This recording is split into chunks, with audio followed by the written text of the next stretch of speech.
Hey everybody, I am going to respond to the latest communication that I have received on one of my scripted antinatalism videos. Here it is. Actually, I'm going to lock a cat in the bedroom.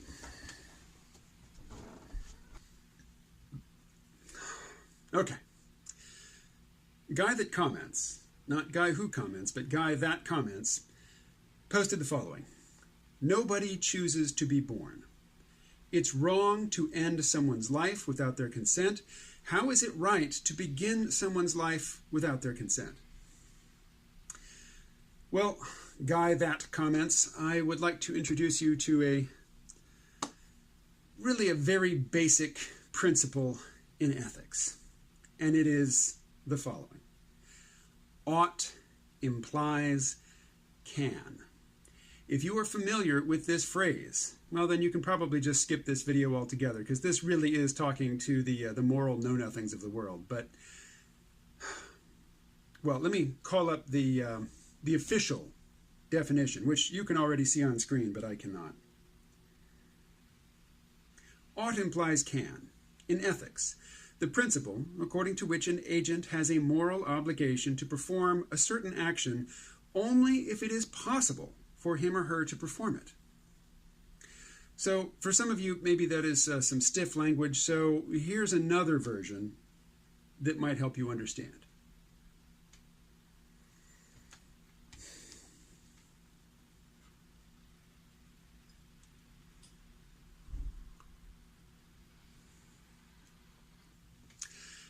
So, to recap.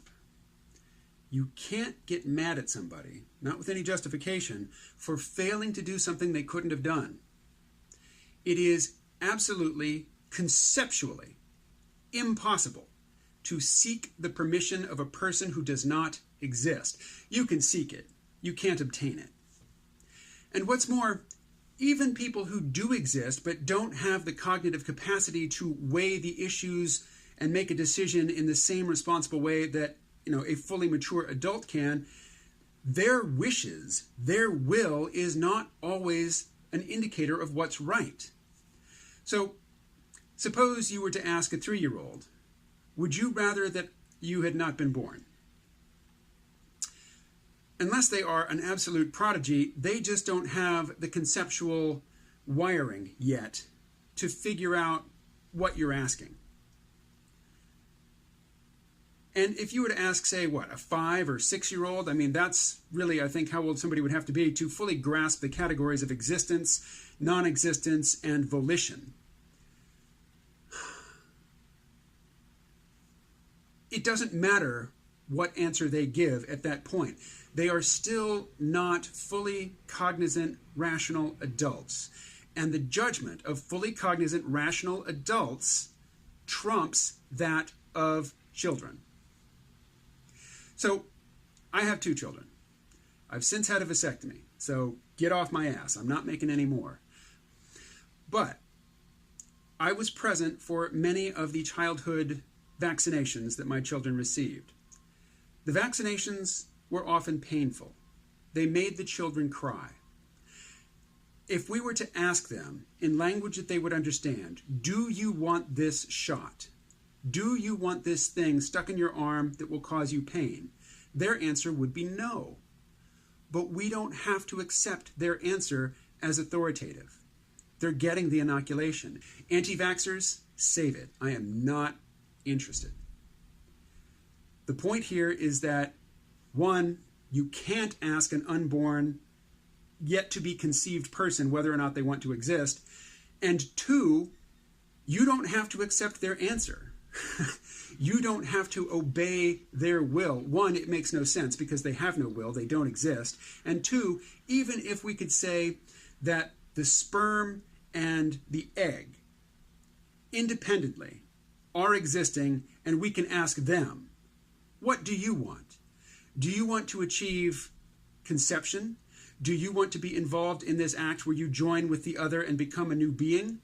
I suspect that if the sperm and the egg could answer, their answer would be yes. That's what we want. That's our purpose. That's what we're for.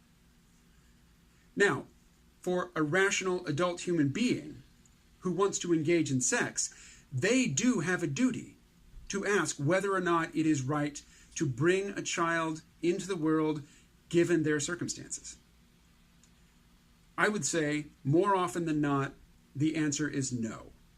And with a global population of 7 billion people, it could be that right now, globally, universally, the answer is no.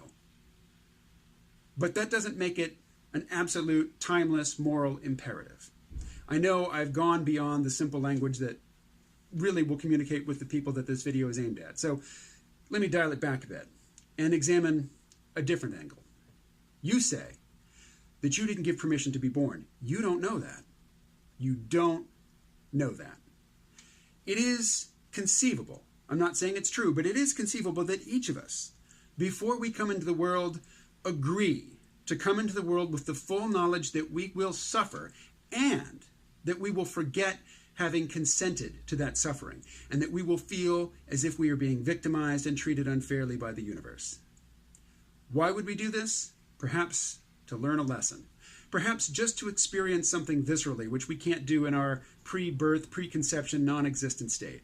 Who knows? I'm not saying it's true, but it's conceivable. You don't know. You might be certain, but certainty is not knowledge. Okay.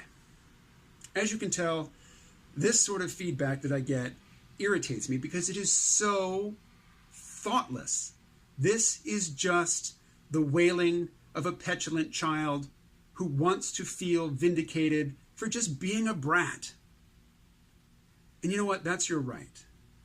And perhaps before I was conceived, I agreed to enter the world and interact with petulant children in the form of adults. Maybe I did.